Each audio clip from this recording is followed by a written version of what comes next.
Ya, shalom saudaraku terkasih. Di tengah kebingungan dunia ini, bahkan di tengah kebingungan para umat, pada kesempatan ini sebuah apresiasi untuk uh, Bang Iksan, ya, yang menjadi salah satu sorotan kita atau yang menjadi bahan untuk kita simak dalam video yang akan kita tonton nanti, di mana ia menyaksikan bahwa ia telah menemukan jati dirinya, ia telah menemukan jalan yang benar, jalan yang lurus itu, bahkan jalan yang menuju keselamatan itu, ya, menuju hidup yang kekal itu, ya, seperti apa video dan kesaksian Murtadin ini, ya, yang telah taat pada hukum Islam, lalu meninggalkannya demi percaya pada Yesus Kristus. Kita akan menyaksikan. Kalau Bapak Ibu menyukai video ini, jangan lupa like dan tekan tombol subscribe, dan mari bagikan kepada sesama kita. Tuhan Yesus memberkati.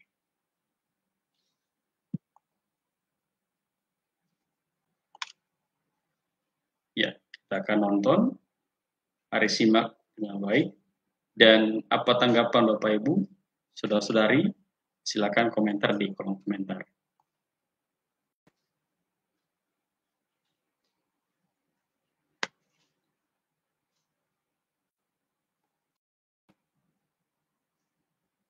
Ya, Saudara Iksan, silahkan nyalakan kamera Anda. Nah, ya, Bang Iksan, apakah ya, Anda seorang Muslim? Ya, terima kasih. Saya bersyukur kepada Pak Edi sudah mewakili kami yang lemah-lemah ini. Ya, selalu sehat, saudaraku.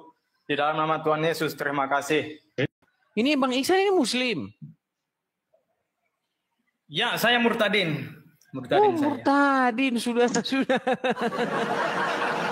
Bagaimana jalan ceritanya Anda itu meninggalkan agama Islam?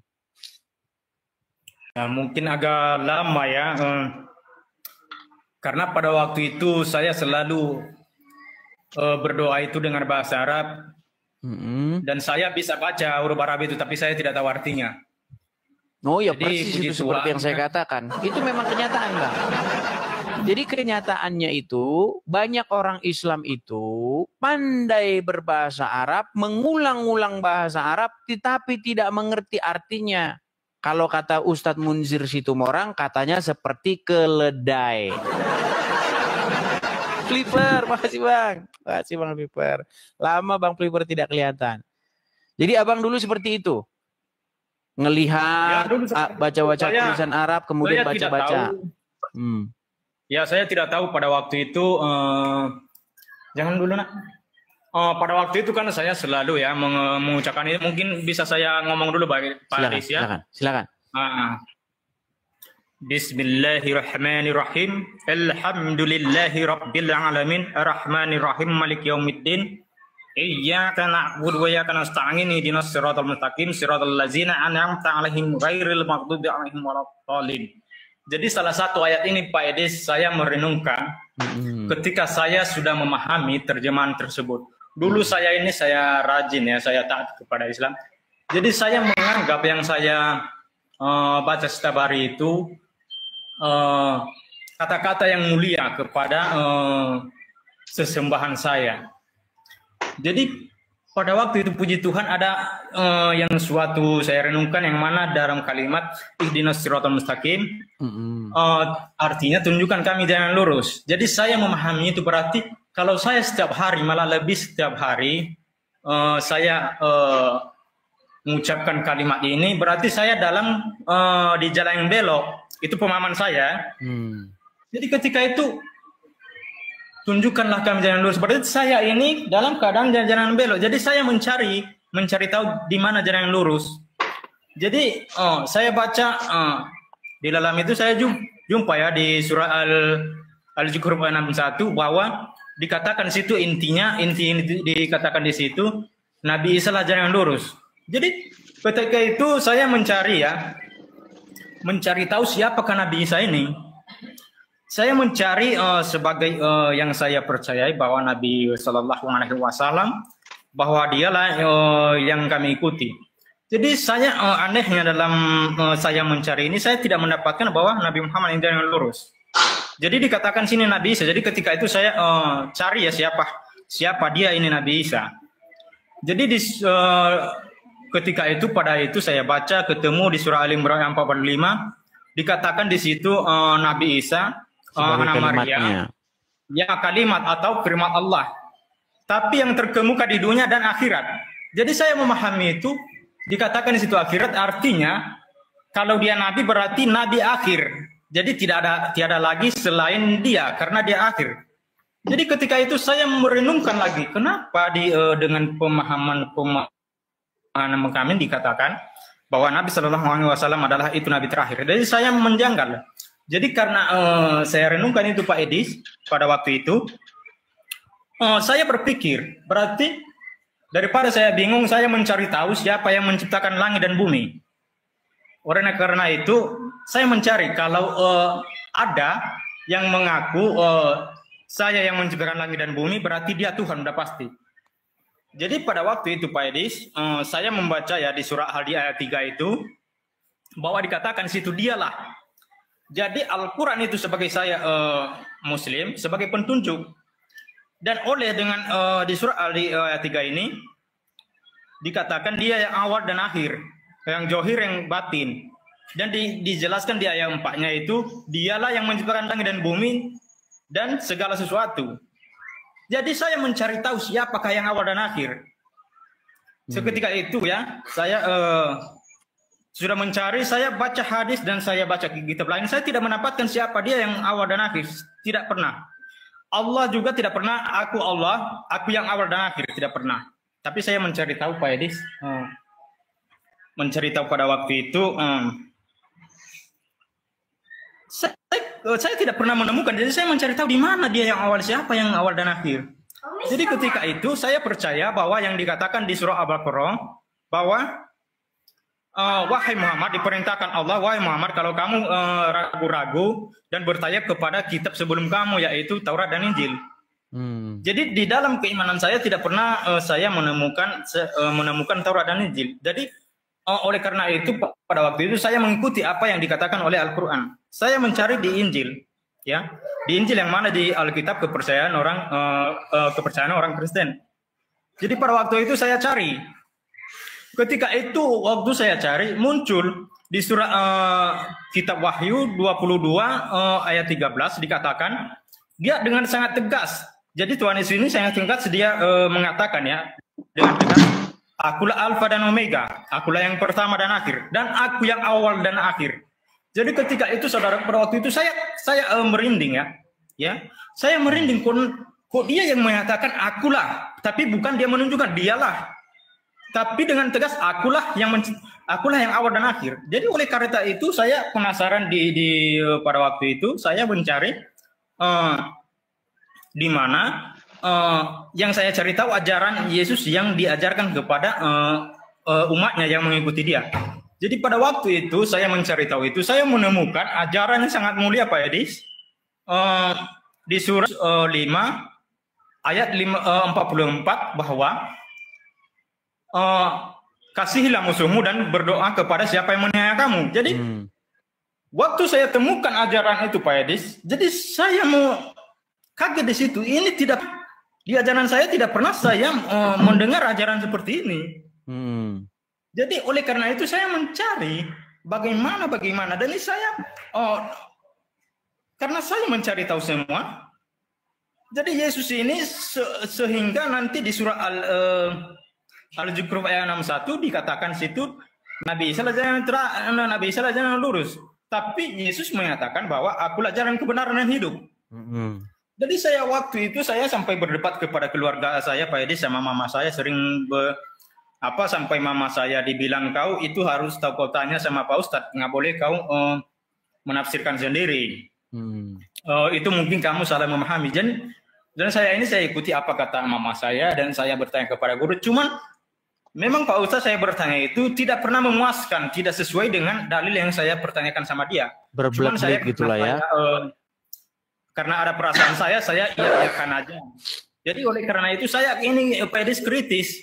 Saya mencari tahu dan saya banyak ajaran-ajaran Tuhan Yesus yang sangat mulia di dalam itu. Dan pada waktu itu Pak Edis ada sekitar 2 tahun lebih ya. Tiba-tiba saya karena tidak percaya keluarga saya kepada saya, diam-diam saya kepada keluarga saya pergi dan merantau. Jadi dalam niat saya itu saya mencari gereja untuk percaya kepada Tuhan Yesus bahwa Tuhan Yesus itu dialah Tuhan yang benar.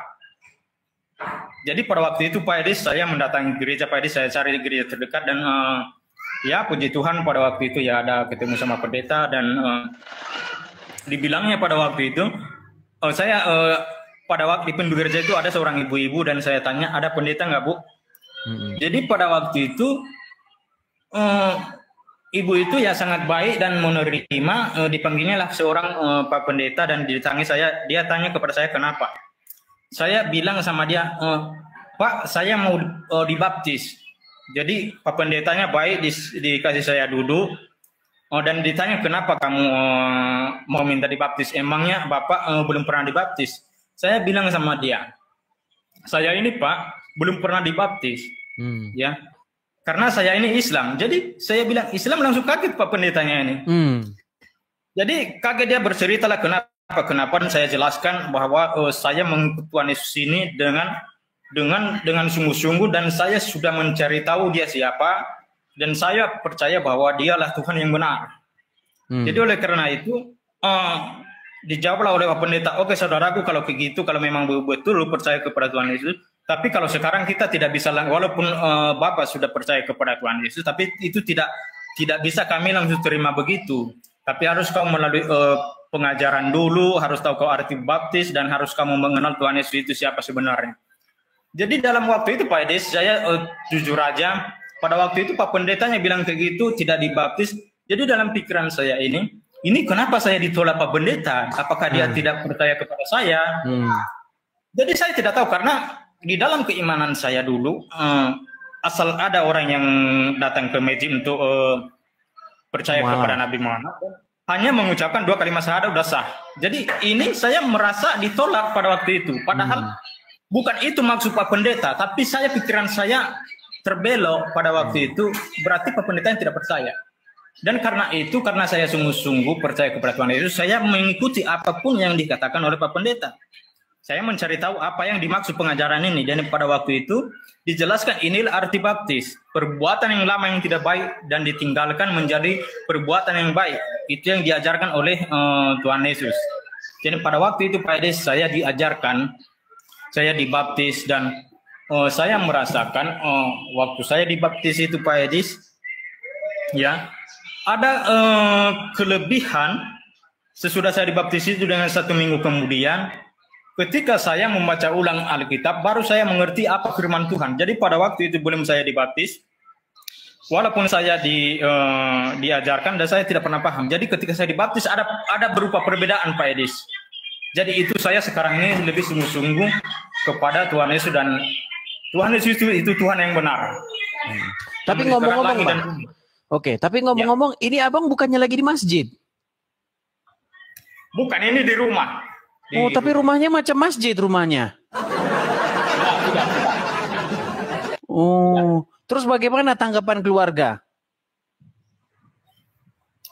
Ya, tanggapan keluarga sampai sekarang saya, karena ini baru saya percaya kepada Tuhan. Memang udah lama saya percaya, cuman masih ragu-ragu karena masih belum berani kepada keluarga. Jadi karena ketika itu Pak Edis, karena saya sangat percaya Pak Edis, saya keluar Pak Edis, saya merantau.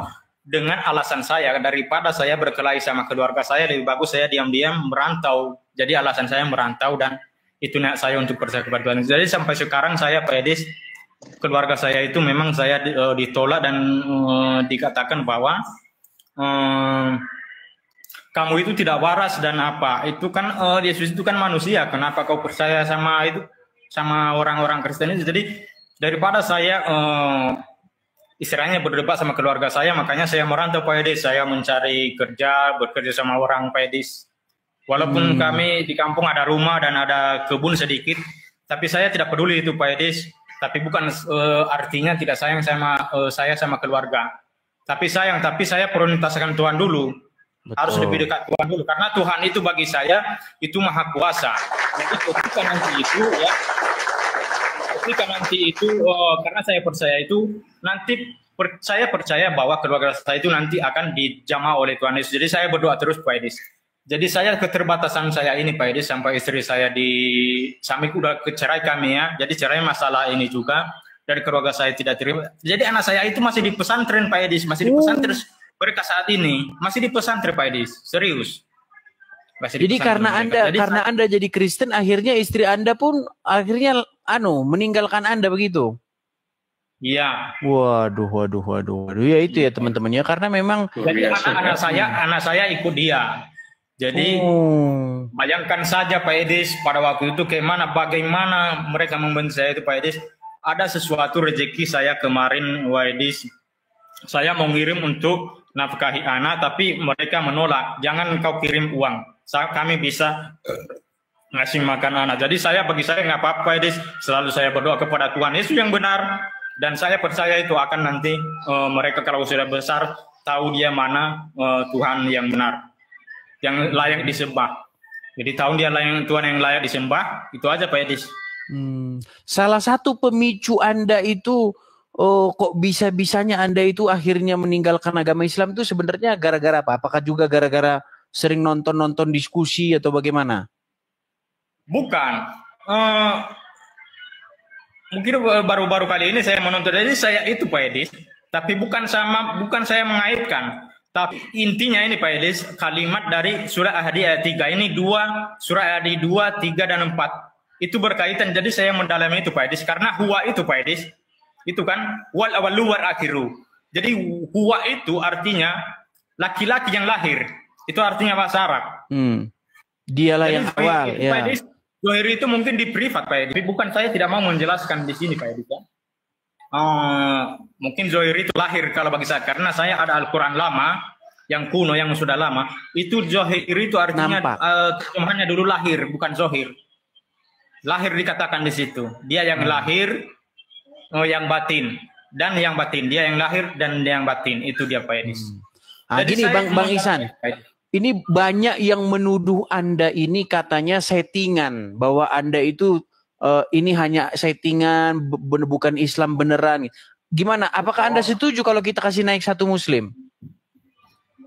Ya, itu tidak mau saya berdebat Pak Edis. Cuma saya mengatakan kalau saya bukan Islam pasti saya tidak tahu membaca huruf Arab. Tapi kalau saya sampai sekarang memang saya tidak tahu bahasa Arab, hanya bisa membaca. Dan itu semua bisa saya hafal-hafal huruf Al-Quran. Kalau Yasin, tapi jangan semua ya, tapi yang pertama aja. Yasin wal Qur'anil Hakim, innaka laminal mursalin, ala siratim mustaqim, tanjilal azizir rahim.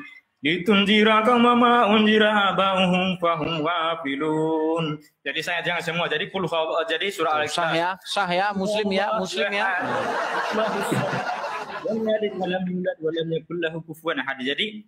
Jadi at-tahiyatul ini Pak Edis. Jadi ketika saya menunjukkan jari ini Pak Edis, at-tahiyatul mubarakatus salawatu taibatulillah, assalamu alayka ayyuhan nabi wa rahmatullahi wa barakatuh, assalamu alayna wa rahmatullahi wa barakatuh. Jadi ketika saya mengucapkan asyhadu Allah gini Pak Edis, jadi pas menunjuk itu kayak gini dia Pak Edis. Asyhadu alla ilaha illallah. Jadi pada illallah itu menunjuk. Jadi saya memahami itu bahwa tiada Tuhan selain Tuhan di Mekah. Itu saya memahami itu. Saya menunjuk Tuhan di Mekah. Karena di Al-Quran itu diperintahkan Muhammad untuk menyembah Tuhan di negeri Mekah. Jadi ketika saya at-tahiyatul, jadi saya la ilaha illallah. Jadi tidak ada Tuhan selain Tuhan di Mekah. Itu makanya ditunjuk. Jadi kalau bukan Tuhan di Mekah, karena Tuhan itu berada di asri, di atas. Ketika saya la ilaha illallah pasti ke kini tangan saya. Tapi pada waktu itu saya menunjukkan arah ke depan, arah ke kiblat. Jadi Tuhan itu menunjukkan dia di situ. Itu saya memahami. Tapi bukan saya mengucap sini. Terima kasih. Oh iya. Berarti sekarang ini Anda akhirnya malah ditinggalkan istri Anda, ya, anak-anak Anda pun akhirnya malah juga ikut kepada istri-istri ya. Ya inilah memang ya teman-temannya jalan ya, hidup. Mungkin saya kalau ayat sholat Pak Edi siap ketika Allahu Akbar kabira walhamdulillahi katsira wa subhanallahi bukratan wa asila. Inni wajjahtu wajhiya lillazi fadara samawati wa ardi hanifan minal wa ma'ana musyrikin. Inna salati wa nusuki wa mahyaya wa mamati lillahi rabbil alamin. Jadi itu jangan sampai selesai ya. Jadi pokoknya ada bukti untuk bahwa kalau mereka tidak settingan, saya tidak mungkin tahu bahasa ini. Saya tidak ada membaca bahasa di sini, tidak ada. Tapi saya hafal di kepala saya, udah hafal semua. Iya, karena memang begitu Bang. Karena kalau tandanya orang Islam itu memang menurut orang-orang Islam haruslah bisa atau mengucapkan huruf-huruf Arab. Ya, memang seperti itu. Dan iya memang seperti itu ya teman-temannya, jalan hidup itu memang seperti itu. Banyak juga orang-orang Islam yang lain ya yang meninggalkan Islam akhirnya memang menanggung hal-hal seperti yang Anda tanggung sekarang ini seperti itu. Banyak cerita-cerita muslim yang lain yang juga seperti itu. Akibat dia meninggalkan Islam, akhirnya apa? Dia meninggalkan keluarganya dan lain sebagainya seperti itu. Ya itulah jalan hidup ya Bang ya. Lalu bagaimana ini pendapat Anda tentang diskusi-diskusi lintas iman yang ada di sosial media?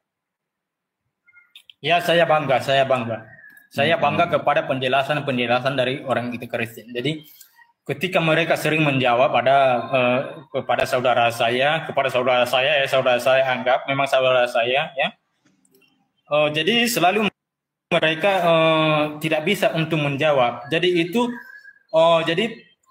Jadi ketika mereka tidak bisa menjawab itu, saya jadi iman saya lebih kuat kepada Tuhan Yesus yang bahwa Kristen itu benar. Jadi ada dalil semua lengkap. Jadi Alkitab itu semua bisa menjawab dengan segala apapun yang pertanyaan bisa dijawab dengan hanya Alkitab saja.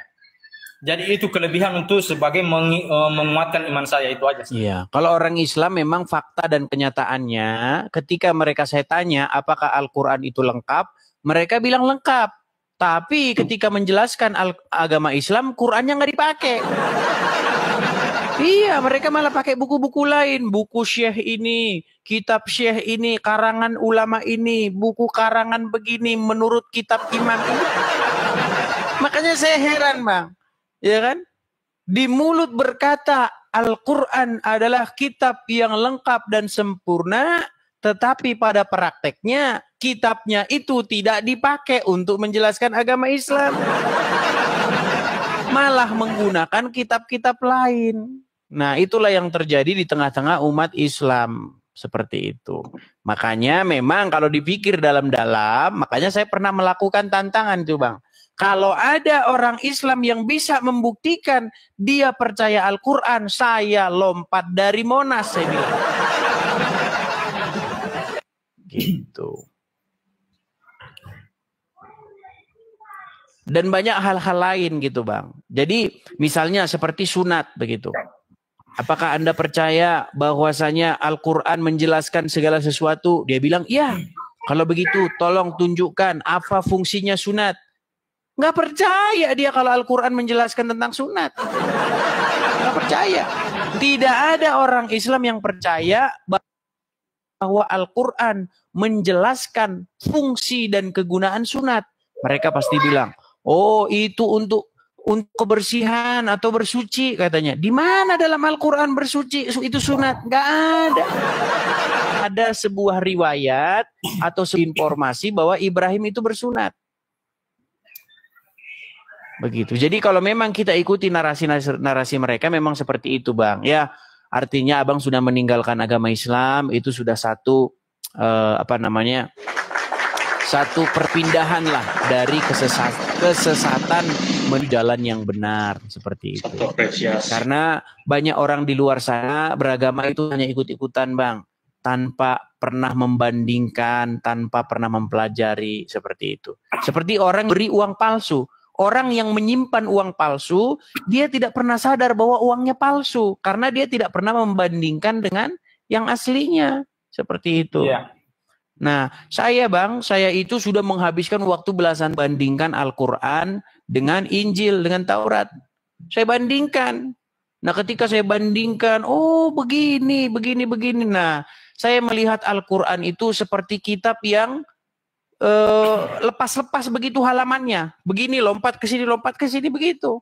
Di dalam Taurat diceritakan bagaimana Abraham itu sunat, kenapa dia sunat, apa maksudnya sunat itu, latar belakangnya apa. Ya kan dijelaskan semua. Tetapi ketika saya baca Quran sampai botak kepala saya tidak temukan ada Ibrahim sunat di Quran. Tidak ada. Lalu orang Islam berkata, Ibrahim itu sunat katanya. Di Quran mana Ibrahim sunat? Oh, bukan di Quran, di kitab ini. Katanya Quran lengkap, sempurna. Memang kadang-kadang omongan itu hanya sekedar di mulut saja begitu. Karena memang provokasi yang sudah diucapkan terus-menerus akhirnya dipercaya oleh banyak orang walaupun orang itu tidak pernah memeriksanya gitu, Bang.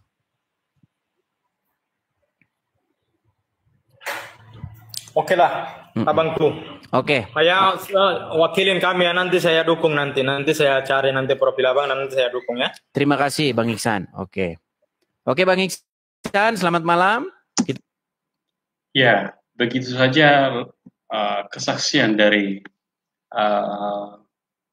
saudara atau Bang Iksan, ya, bagaimana ia menjadi murtadin yang meninggalkan Islam, kemudian mengikuti Yesus, percaya kepada Yesus sebagai Tuhan dan Juru Selamatnya, sebagai jalan dalam menuju hidup, ya. Dan saat ini kita beruntung, kita memuji Tuhan, bersyukur, ya, melalui juga pelayanan Bang Edis, ya, dalam pekabaran Injil di media sosial ini. Kita terus dukung beliau dan para murtadin yang sudah percaya kepada Tuhan, supaya mereka boleh terus, ya, dibimbing, ya, ditolong oleh Roh Kudus dalam pertumbuhan iman mereka, dalam pembekalan, ya, di dalam memahami kebenaran-kebenaran isi Alkitab, kebenaran-kebenaran firman, ya, Allah itu yang telah menjadi manusia. Jadi bagaimana juga tanggapan Bapak Ibu, silakan berkomentar di kolom komentar, dan kiranya semua kita berada dalam dan tetap Tuhan karuniai kesehatan, kekuatan, serta sukacita di dalam perjalanan kehidupan kita selanjutnya. Saya Leader Gule, yang mengucapkan terima kasih. Tuhan Yesus memberkati.